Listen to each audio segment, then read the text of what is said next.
সকলোকে মোৰ ইউটিউব চেনেলত স্বাগতম জনাইছোঁ। তো আজি আমি আকৌ এটা ইম্পৰ্টেণ্ট ভিডিঅ' লৈ আহিছোঁ। এই ভিডিঅ'টো সেইসকলৰ কাৰণে যিসকলে UG এডমিশ্যন ল'ব বিচাৰিছে, যিকোনো কলেজ হ'লে হ'ল।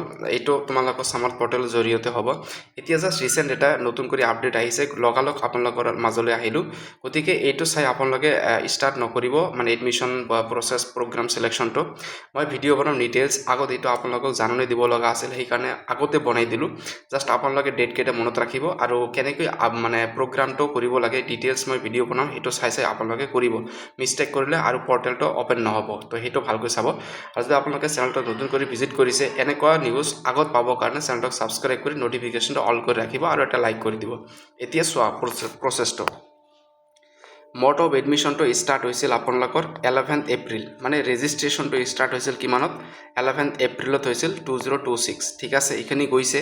তাৰপিছত চোৱা ইয়াত 12 to 22 মে'লৈকে চলিব আকৌ আপোনালোকৰ ৰেজিষ্ট্ৰেশ্যন এণ্ড প্ৰগ্ৰাম চিলেকশ্যন। 12ৰ পৰা 22 তাৰিখলৈকে চলিব প্ৰগ্ৰাম চিলেকশ্যনটো, মনত ৰাখিব লাগিব। 23ৰ পৰা 25 মে'লৈকে তোমালোক কাৰেকশ্যন উইণ্ড' ফৰ ষ্টুডেণ্ট। যদি তোমালোকে কিবা ভুল কৰা, সেই কাৰেকশ্যন উইণ্ড'টো তোমালোকৰ 23 to 25ৰ ভিতৰত থাকিব। তাৰপিছত চোৱা 26 to 28 তাৰিখত কি হ'ব? Corrected applications if any. যদি তোমালোকে কিবা এটা আকৌ যদি ভুল কৰা, তেনেহ'লে আকৌ কাৰেকশ্যন কৰা 26 to 28 মে'।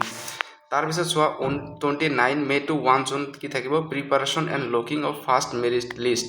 তাৰ মানে 29ৰ পৰা কি কৰিব? 1 জুনলৈকে তোমালোকৰ ফাৰ্ষ্ট মেৰিট লিষ্টটো যে ওলাব, সেইটো লক কৰি দিব।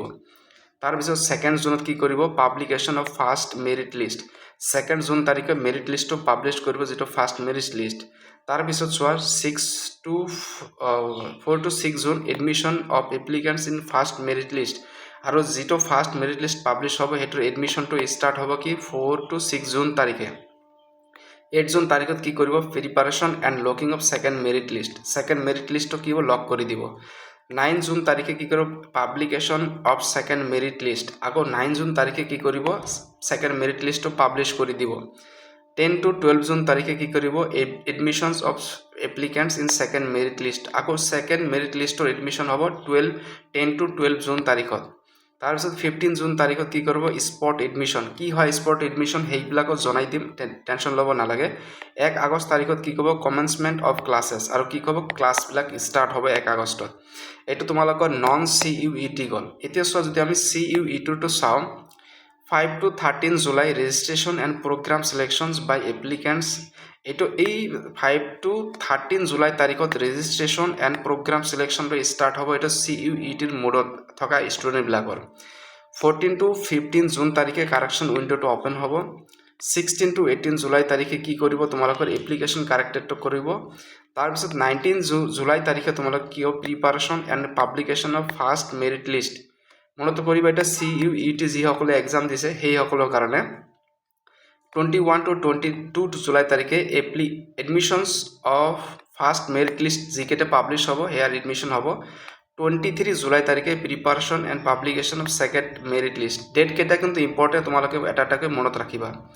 25 to 26 জুলাই তাৰিখে admission of second merit list. ঠিক আছে, এইবিলাক মনত ৰাখিব লাগিব। তাৰপিছত চোৱা তোমালোকে কি আছে, 28 জুলাই তাৰিখত স্পট এডমিশ্যন হ'ব ফৰ CUET। তাৰপিছত 29 to 31 জুলাই তাৰিখে ফাইনেল স্পট এডমিশ্যন হ'ব, বোথ নন CUET আৰু CUET দুটাৰে এডমিশ্যনটো ষ্টাৰ্ট হ'ব। 1 আগষ্ট তাৰিখে তোমালোকৰ ক্লাছ ষ্টাৰ্ট হ'ব।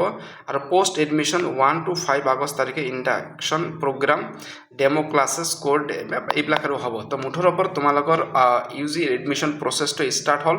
তো এইটো ভিডিঅ' আপোনালোকক দিব লগা আছিল, জাষ্ট এইকেইটা কোন তাৰিখে কি হ'ব সেইকেইটা গোটেই প্ৰগ্ৰামটো আপোনালোকৰ আগত দেখালোঁ। তো সোনকালে আপোনালোকে কি কৰিব? চেনেলটোক ছাবস্ক্ৰাইব কৰিব আৰু শ্বেয়াৰ কৰিব, এটা লাইক কৰি দিব। আজিৰ ভিডিঅ'টো ইমানখিনিয়ে।